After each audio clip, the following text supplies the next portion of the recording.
Good afternoon. My name is Renee Toney, and I am speaking today as an advocate for organ donation. At some point in time in your life, you will be asked the question, do you wish to become an organ donor? It may be as early as a teen, when you go get your driver's license for the very first time, or as an adult when you get your driver's license renewed. Or tragically, it could be a situation where a loved one has passed away and a physician is seeking out your consent for organ donation. Or personally, it could be when someone asks you to be a living organ donor for a loved one. There's so many questions out there surrounding organ donation. And I hope to go over a few facts today that might answer some of your questions. And at least I would hope that I get you to think about organ donation, and at the best, I hope I convince you to become an organ donor. The most asked question is, who can become an organ donor? Everyone has the potential to be an organ donor. There are some exceptions, such as patients with HIV positive or an active cancer. There is no age limit for donors. Age limits range from newborns all the way to senior citizens. And if you have a medical condition that you worry will keep you from being an organ donor, don't. It will be the doctor or the procurement's decision at the appropriate time. There could be someone out there that only has days to live without an organ donation. And your organ, although not 100%, is the only link to life that they have left. Another question that is often asked is what organs and tissues are involved in donation. You can donate your heart, your lungs, your kidneys, your liver, your pancreas, and even your intestines. The tissues that are available for donation are your corneas, your skin, your bone, heart valves, blood vessels, or connective tissues. You can also donate stem cells, bone marrow, and even umbilical cord blood. Even 11 years ago, when I had my youngest child, I was asked if I wanted to donate the cord blood or have it frozen for future use in case there was a disease in the family. Another question that is asked is about organ donation and religious beliefs. In my research on organ donation, I went to the website organdonor.gov. They donated a whole page to religious beliefs. I researched some of the religions and found none that opposed organ donation. In fact, they found organ donation to be one of the greatest gifts that you could give. Another question is, if I am an organ donor, will my body be disfigured? And the answer is no. When they remove the organs or tissues from your body, they use surgical techniques, and the incisions are always closed. Another question concerns organ distribution. There are several different names of organizations that I would like to speak to you about. The first one is Organ Procurement and Transplantation Network, which is the OPTN. It was established by the U.S. Congress in 1984. It collects and manages data about all transplants occurring in the United States. The process that they carry out with the organ matching and the placement process, they use the United Network for Organ Sharing. This nonprofit scientific educational organization is located in Richmond, Virginia.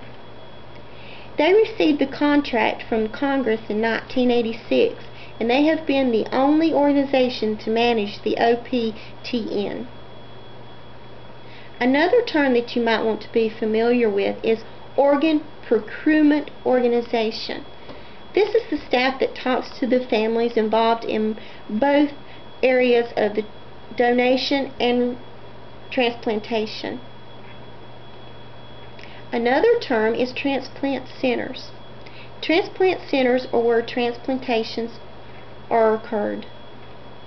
As of July the 19th, 2010, the United States had 249 programs or locations that transplantations occurred. Our surrounding area is very lucky to have 3 very close by. The first is Carolinas Medical Center, located in Charlotte, North Carolina. Another is Duke University Hospital, which is located in Durham, North Carolina. And the University North Carolina Hospitals, located in Chapel Hill, North Carolina. How can I become an organ donor is another question. But if you're to this question, you've already made your decision to be an organ donor. So the hardest part is over. All you need to do is go to the website, which is organdonor.gov, and download a copy of the donor card. Sign it and place it in your pocket. Or you can go to your state's registry online and fill out the information. And of course, when you go to your next license renewal, you can get your driver's license identification showing that you are an organ donor. But the very most important area in becoming an organ donor is to tell your family and friends of your decision. Because ultimately, at the hospital, the physician will seek out your family's consent on donation. Some important statistics that I would like to speak to you about that will show the importance of organ donation. There are 77 people today that will live because of organ donations. But sadly, there are 19 people that will die because they did not receive the organ needed to live. Every organ and tissue donor has the capability of saving or enhancing at least 50 people's lives. That's amazing information. Another statistic is at 3 o'clock this afternoon, according to the United Network for Organ Sharing website, there was 108,159 people on the waiting list for transplant. One of the reasons I would like to share the information about organ donation is a personal experience. My mother was diagnosed with a liver disease, and the only one cure was a liver transplant. We were sent by her local physician to Carolinas Medical Center program in Charlotte, North Carolina. We were assigned a transplant coordinator, and we began our journey. She endured extensive medical examinations and psychological discussions, including the family.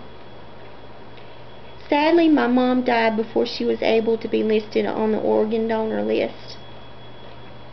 But the reason I am sharing this story today is to let you know that your gift of life would not be taken or given to just anyone. Your gift of life will be entrusted with someone who will be able to continue life and that would never abuse the second chance of life. I just skimmed over a few facts today that I hope answered some of your questions concerning organ donation. And I hope today I've encouraged you to at least think about organ donation, if not convince you to become an organ donor. Because out of a tragedy can become a new beginning. Everyone wants to leave a mark on the world.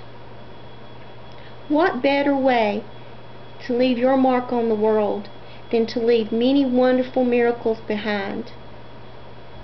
Thank you for your time today, and I hope your decision is for organ donation. Thank you.